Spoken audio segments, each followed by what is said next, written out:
Parce que prier, ça veut dire parler. Amen. Oui ou non? Tu parles à Dieu. Mais sois vrai avec Dieu. Si ça va, ça va. Si ça ne va pas, dis-lui aussi. Oui ou non? Il dit, celui qui avoue et qui délaisse obtient miséricorde. Amen. Alors, moi, je vais avouer. Qu'est-ce que je n'ai qu'à faire, moi, qu'on pense de moi? T'as vu le pasteur, ça va pas. Si ça va pas, alors, je peux le voir que ça va pas, moi. Je suis pas un être humain comme vous, moi, alors. Oui ou non? Des fois, ça va pas. Même en tant que pasteur, des fois, ça va pas. Mais je fais connaître mes besoins. Amen. Et je dis, Seigneur, ça va pas. Et parce que lui, ça va pas, lui, il vient me secourir. Amen. Alléluia. Et dans sa prière, il a dit quelque chose d'important. Regardez ce qu'il dit à Dieu. Il dit, j'accomplirai les vœux que j'ai faits. J'accomplirai les vœux que j'ai faits. Combien il y a des personnes au milieu de nous qui ont fait un vœu à Dieu, Dieu l'a béni, Dieu l'a exaucé, et tu n'as pas encore accompli le vœu que tu as fait. Écoutez ce qui est écrit. Ça se trouve dans Deutéronome, chapitre 23, du verset 21. Si tu fais un vœu à l'Éternel, ton Dieu, ne tarde pas à l'accomplir. Seigneur Jésus.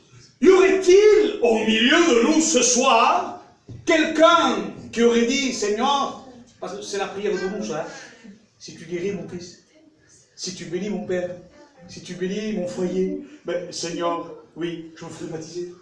Seigneur, je vivrai pour toi, Seigneur, je vivrai pour toi.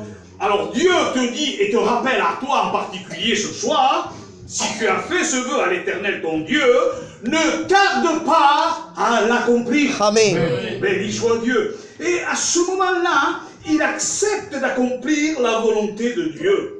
Il nous rappelle un peu le fils prodigue, alléluia, qui avait décidé de retourner vers son père. Amen. Le fils, au moment donné, qu'est-ce qu'il fait? Il est bien avec son père. Il est dans sa présence, et puis tout ce qu'il voit, il peut le récupérer, il peut en profiter. Mais lui, il se dit, je vais voir ce qui se passe ailleurs. Mais quand il est allé voir ce qui se passe ailleurs, il va vite fait comprendre que ailleurs, c'est pas mieux que chez son père. C'est vrai. Dehors, c'est pas mieux qu'ici. Je vous promets. Alléluia. Et vite fait, il va dire, mais je meurs de faim ici, moi. Parce que sans Dieu, on meurt de faim. C'est vrai. Comprenez que c'est dans le sens spirituel que je vous parle. Sans Dieu, on meurt de faim. Et chez mon père, il dit, il y a du pain en abondance. Alors je peux l'adorer. Il dit, et j'irai vers mon père. Mon père, je ne suis plus digne d'être appelé ton fils. Traite-moi comme l'un de tes ouvriers. Même pas le père, il répond. Le père, il dit, apportez vite la plus belle robe. Parce que Dieu veut le plus beau pour nous. Amen. Apportez vite la plus belle robe. Et il me dit, hein, tu m'as pas écouté, hein? Pourquoi t'es parti? Et maintenant tu reviens, t'es tout sale. Et t'étais avec les pourceaux. Même pas une réprimande. Tu reviens à Dieu. Dieu te fait pas de réprimande. C'est beau ça. Nous on croit que c'est Dieu qui punit, qui pointe du doigt, qui juge. Non! La Bible dit, il est venu chercher et sauver ce qui était perdu. Amen. Alléluia. Comme le désespoir, alléluia, a donné à Jonas la force de changer. Je voudrais que ton désespoir à toi te donne la force de changer. Alléluia. Il était décidé de faire ce qu'il n'avait pas envie de faire. Jonas était décidé de faire ce qu'il n'avait pas envie de faire. Alléluia. Il va confesser son erreur à Dieu. Donc c'est ce que je vous dis tout à l'heure. C'est celui qui avoue, qui délaisse et qui obtient miséricorde. Alléluia. Et cette repentance va permettre à Jonas d'être libéré de ce poisson. Cette repentance à Jonas va lui permettre d'être libéré. Parce que le péché, son salaire, c'est la mort. Le salaire du péché, c'est la mort. Mais ce soir, il y a le don gratuit de Dieu, qui est la vie éternelle en Jésus-Christ. Amen. Béni soit Dieu. Gloire à Dieu. Donc, qu'est-ce qui va se passer? La parole de l'Éternel fut adressée à Jonas une seconde fois. Comme Dieu est patient, Seigneur. Une première fois, il n'écoute pas. Et là, la Bible, la parole de l'Éternel nous dit que l'Éternel va s'adresser à Jonas une seconde fois. Et il va lui dire, lève-toi, va à Ninive, la grande ville, et proclame-y la publication que je t'ordonne. C'est comme si le Seigneur lui donnait encore une seconde chance. Dieu te donne encore une autre chance. Alléluia. Amen. Béni soit Dieu. Merci Seigneur. Et Jonas obéit. Il se rend à Ninive. Il y proclame les paroles de l'Éternel. C'est-à-dire que Jonas, là, il est déterminé. Il y a des convictions dans son cœur. Il sait que le meilleur pour sa vie, c'est d'obéir à ce que Dieu lui demande. Et le résultat en est merveilleux, parce que Ninive est sauvée. Le résultat est merveilleux parce que nous savons que Dieu est fidèle. Alléluia. Et quand on accomplit la volonté de Dieu, ben, il y a des choses merveilleuses et extraordinaires qui se produisent. Dieu sait ce qui est bon pour nous. Vous savez ça? Dieu sait ce qui est bon pour toi. Amen. Alléluia. Même si ce qu'il nous demande est à l'opposé de ce que nous désirons, bien souvent. Des fois, il nous demande des choses que nous, on ne veut pas. Mais laissons faire Dieu. Laissons faire Dieu. Des fois, nos enfants, imaginez un enfant, il n'a pas le permis, il a 14 ans, je ne sais pas, 15 ans. Et puis, vous avez une voiture assez puissante. Hein. Allez, une Porsche. Vous l'aimez, votre fils? Mais s'il a 14 ans, vous allez lui donner les clés de la voiture pour prendre la voiture? Même si vous l'aimez. Vous savez qu'il peut se faire du mal avec. Il y a des choses qu'on demande à Dieu, qu'il ne nous donne pas de suite. Parce qu'on peut se faire du mal. Et on ne comprend pas. Mais pourquoi, Seigneur, je ne comprends pas depuis le temps que je te prie. Tu comprendras plus tard. Il y a des choses qu'il faut attendre. Dieu attend. Il nous fait attendre plutôt. Il nous fait attendre. Et un temps voulu. Alléluia. Si la promesse elle tarde, il dit attends-la, car elle s'accomplira certainement. Alléluia. Béni soit Dieu. Sa volonté est toujours bonne pour nous. J'ai envie de dire ce soir, ne laissons pas nos désirs nous aveugler, ni nos doutes nous éloigner, mais marchons dans le chemin que Dieu a tracé pour nous. Amen. Béni soit Dieu. Combien de fois Dieu nous répète les mêmes choses? Combien de fois il nous répète les mêmes choses? Parce que lui, il reste le même, il est Dieu. Il nous parle, nous refusons. 2 mois plus tard, il nous parle à nouveau, et nous refusons encore.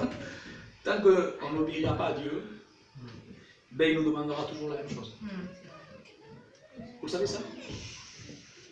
Un jour, un pasteur est arrivé, il prêche un message, et puis une prochaine réunion, même message. 3e réunion, même message. Et qu'est-ce qu'il a le pasteur? Ben, tant que vous ne mettrez pas en pratique ce que vous entendez, je prêcherai toujours le même message. Dieu. Ça paraît, hein, parce que nous, on ne veut que des beaux messages. Ah, Marc, quel point qu'il a sorti. Oui, mais est-ce que tu as changé? Parce que ce que Dieu veut, ce n'est pas une belle prédication. Il veut des vies transformées. Amen. Des vies qui passent de la mort à la vie. Gloire à Dieu. Des personnes qui passent des ténèbres à la lumière. Alléluia, papa. Veut. Alléluia. Béni soit Dieu. Et permettez-moi de vous dire ce soir, tant qu'on n'accomplit pas, ben, on n'avance pas. Même si la volonté de Dieu ne nous plaît pas, Dieu reste souverain et nous devons lui obéir. Amen. Vous savez ça? Alléluia. Cela, au départ, ben, ça ne plaisait pas à Jonas dans la Ninive, hein, pour parler contre elle. Il s'est dit, je vais me faire liquider. Il y a des fois des choses que Dieu nous demande, que c'est loin de la réunion. On voit des réunions même en dessous chez nous. Je me dis, béni Abraham. Parce que je ne vous cache pas, il faut avoir l'amour des âmes. Amen. Pour faire autant de kilomètres, je ne sais pas combien de fois par semaine. Amen. Je crois qu'Abraham m'a battu. Moi je fais Pérol 7, lui il fait Montpellier, Clermont-Lérault, c'est pas à côté. Hein. Priez pour votre pasteur. Parce que votre pasteur il vous aime. Et ça c'est un berger. Un berger, il faut qu'il aime ses brebis. Alléluia. Béni soit Dieu. Amen. Écoutez, c'est à ce moment-là qu'il a été béni. Parce que la Bible nous dit que la ville a été sauvée. Mais pour un homme, sauver une ville. Et nous, des fois, on se pose la question, qui moi? Oui, si Dieu t'a choisi ce soir, c'est pour se servir de toi. Amen. Pour que tu témoignes autour de toi. Amen. Pour que tu sauves ton foyer. Alléluia, je le crois de tout mon cœur. Amen. Si Jonas n'avait pas décidé d'obéir, ben, il serait certainement mort. dans le ventre du poisson, certainement, alléluia. J'ai envie de dire, ne reportez pas au lendemain le changement dès que Dieu vous parle. Dieu veut le meilleur pour chacune de nos vies et il met tout en œuvre pour accomplir sa volonté. Écoutez, vous gagnerez du temps et vous serez bénis plus tôt. Vous gagnerez du temps et vous serez bénis plus tôt. Amen. Si on obéit à Dieu. Amen. Au lieu de tarder, de tarder, de tarder. On ne veut pas, non, non, on veut obéir à Dieu. Alléluia. Nous devons être toujours vigilants et à veiller sur notre caractère surtout. Si on ne fait pas attention, nos anciennes habitudes peuvent reprendre le dessus. Vous savez ça? 1, 2, 3, hein?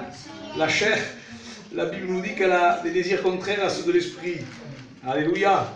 Il y a un proverbe païen qui dit « Chassez le naturel et il revient au galop ». On doit faire attention sur nous. C'est elle qui nous fait défaut. Mais quand elle, alléluia, elle passe du temps dans la présence de Dieu, on ne vit plus par la chair, mais on vit par l'esprit. Amen. Alléluia. Et après avoir obéi à Dieu, il permit à Ninive d'être sauvé. Et Jonas, ce qui va se passer, c'est qu'il recommence à penser comme avant. À un moment donné. Comme quoi, hein, on peut être chrétien pendant de longues durées, et si on ne fait pas attention à nous-mêmes, si on ne veille pas à prier, à jeûner, à être un chrétien fidèle à Dieu, si on n'obéit pas à Dieu, ben on peut recommencer à devenir pire même. Je vous promets. Parce que Jonas va recommencer à penser comme avant, et cela des plus forts à Jonas. Il fut irrité, la Bible dit. Mais l'Éternel a repris Jonas en lui disant « Fais-tu du bien de t'hériter ?» Comme ça, il lui dit à Jonas. Hein. Nous devons toujours veiller à ne pas retomber dans nos anciens travers.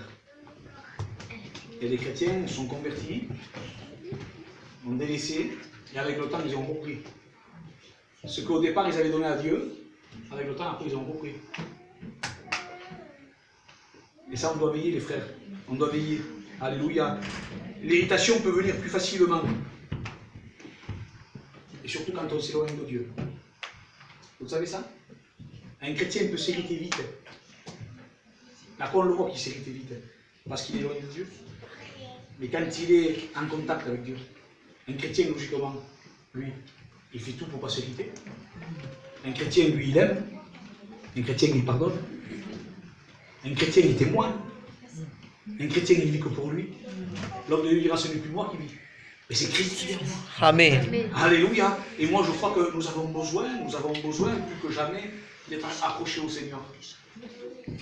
Je remercie le Seigneur pour les réunions que nous avons. Mais nos réunions aussi, elles continuent chez nous. Continue à lire chez nous, continue à prier chez nous. On écoute nos cantiques chez nous. Il y a des gens ici qui écoutent les cantiques chez eux, ils écoutent du Kenji ou ce que vous voulez. Je parle pour les chrétiens en particulier. Il dit entretenez-vous par des cantiques spirituels. Amen. Un chrétien, il s'entretient. C'est vrai. Écoutez, s'il est écrit entretenez-vous par des cantiques spirituels, ça veut dire qu'il y a des cantiques charnels. C'est quoi un cantique charnel? Quand tu l'écoutes, je te promets, tu as envie de danser. Dans le pied, commence à bouger. Les pauvres, ça. Un cantique spirituel, il fait quoi? Un cantique spirituel te donne à baisser la tête. C'est vrai. Un cantique spirituel te donne t'as envie de te mettre à genoux. Amen. Un cantique spirituel te donne envie de prier.